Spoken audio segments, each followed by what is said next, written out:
Você acorda no meio da noite, ou logo nas primeiras horas da manhã, e sente um peso invisível esmagando o seu peito. O seu coração está um pouco mais acelerado do que deveria. A sua mente, antes mesmo de você abrir os olhos, já está correndo uma maratona exaustiva. Ela projeta conversas difíceis que você precisa ter, analisa falhas do passado e desenha dezenas de cenários catastróficos sobre um futuro que ainda nem chegou. Se essa sensação lhe é familiar, saiba que você não está sozinho. Nós vivemos, inegavelmente, na era da ansiedade. A vida moderna nos colocou em um estado de alerta constante. Somos bombardeados por mais notícias, notificações ininterruptas e uma pressão silenciosa para darmos conta de tudo, o tempo todo. E como resultado, a nossa mente adoece. Nós perdemos a capacidade de habitar o único lugar onde a vida realmente acontece, o momento presente. Mas a ansiedade não é uma invenção do século XXI. Os antigos também sentiam medo. Eles enfrentavam pragas, guerras, exílios e a iminência da morte todos os dias. A diferença é que algumas dessas mentes brilhantes desenvolveram um sistema de defesa contra o pânico. Um verdadeiro antídoto para a mente acelerada. Hoje, vamos abrir a caixa de ferramentas do estoicismo para entender, de forma prática, como domar o monstro da ansiedade. Puxe uma cadeira. Respire fundo. Desligue as notificações por alguns minutos. Vamos devolver a paz para sua mente. A primeira grande lição vem de Sêneca. Ele escreveu uma frase que talvez seja o diagnóstico mais preciso da mente ansiosa: nós sofremos muito mais na imaginação do que na realidade. Pense nisso por um instante. O nosso cérebro primitivo foi programado para detectar ameaças. O problema é que ele não sabe diferenciar um leão correndo na sua direção de um e-mail do seu chefe dizendo: precisamos conversar. Quando você começa a imaginar o pior cenário possível, a demissão, a falência, a rejeição, o seu corpo reage como se aquilo estivesse acontecendo agora. Você libera cortisol, sua respiração encurta, você sofre. Você sofre por demissões que nunca ocorreram. Sofre por doenças que não tem. Sofre por julgamentos que as pessoas sequer fizeram. A chave estoica aqui é separar o fato da narrativa. O fato é: o seu chefe pediu uma reunião. A narrativa é: eu vou ser demitido e perderei tudo. O conselho de Sêneca é simples, mas cirúrgico: pare de antecipar a dor. Se o mal realmente tiver que chegar, você lidará com ele.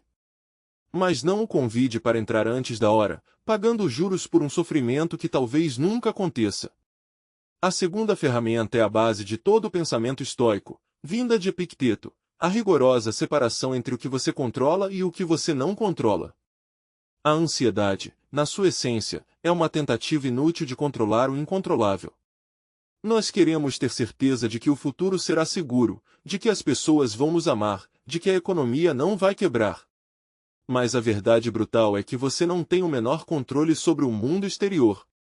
A ansiedade nasce dessa fricção. De tentar apertar com as próprias mãos areia seca. Quanto mais você aperta, mais ela escapa entre seus dedos. Para curar a ansiedade, Epicteto sugere que você desenhe um círculo imaginário ao seu redor. Dentro dele estão os seus pensamentos, as suas escolhas, a sua preparação e a sua atitude. Tudo que está fora desse círculo não é da sua conta. Se amanhã vai chover, se o mercado vai cair, se alguém vai falar mal de você nas suas costas, deixe ir. Quando a ansiedade bater, faça a si mesmo a pergunta de ouro dos estoicos: eu tenho controle absoluto sobre isso?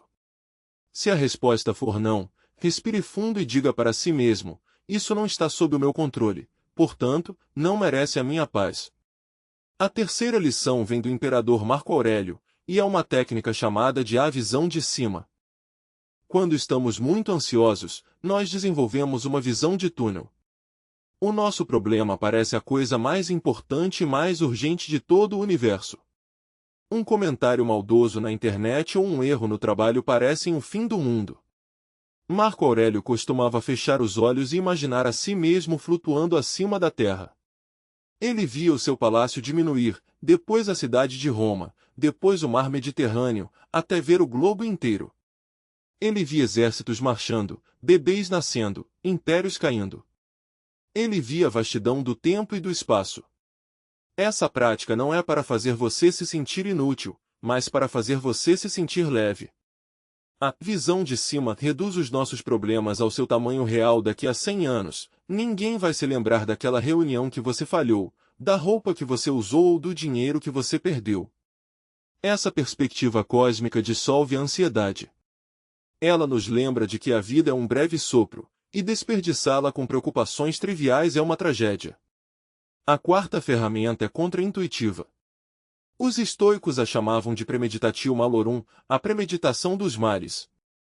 Geralmente, quando temos medo de algo, nós tentamos não pensar naquilo.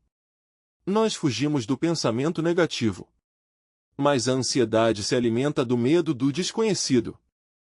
Os estoicos propõem o oposto. Se você está com ansiedade financeira, sente-se em um lugar calmo e pergunte-se: qual é o pior cenário realista se eu perder o meu emprego? E vá até o fundo desse pensamento. Eu teria que cortar despesas. Talvez morar em um lugar menor. Pedir ajuda a um amigo. Trabalhar temporariamente em algo que não gosto. Quando você visualiza o pior cenário, algo mágico acontece. O monstro debaixo da cama acende a luz. Você percebe que, embora a situação seja difícil, ela não é o fim da sua existência. Você descobre que tem recursos, amigos e capacidade de recomeçar. Ao enfrentar o pior cenário de forma lógica e racional, a ansiedade perde o seu poder paralisante. Por fim, a quinta e mais importante lição de Marco Aurélio: confine a sua vida ao momento presente. O passado já foi escrito com tinta permanente.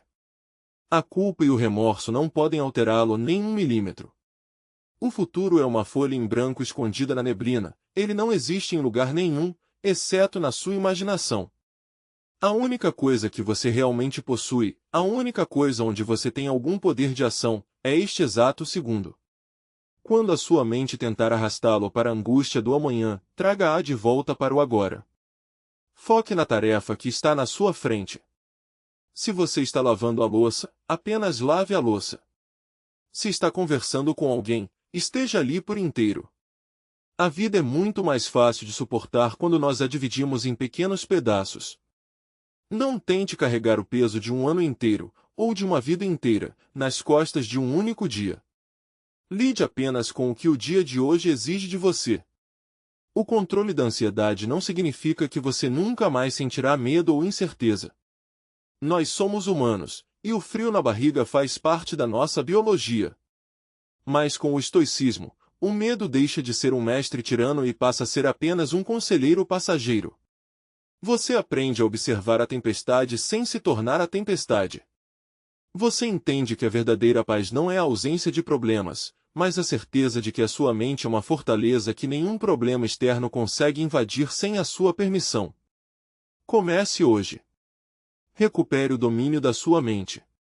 Solte o peso do amanhã. Espero que essas reflexões tragam um pouco de silêncio para sua mente e leveza para os seus ombros. Muito obrigado por me fazer companhia nesse tempo. Se cuide. E até a próxima!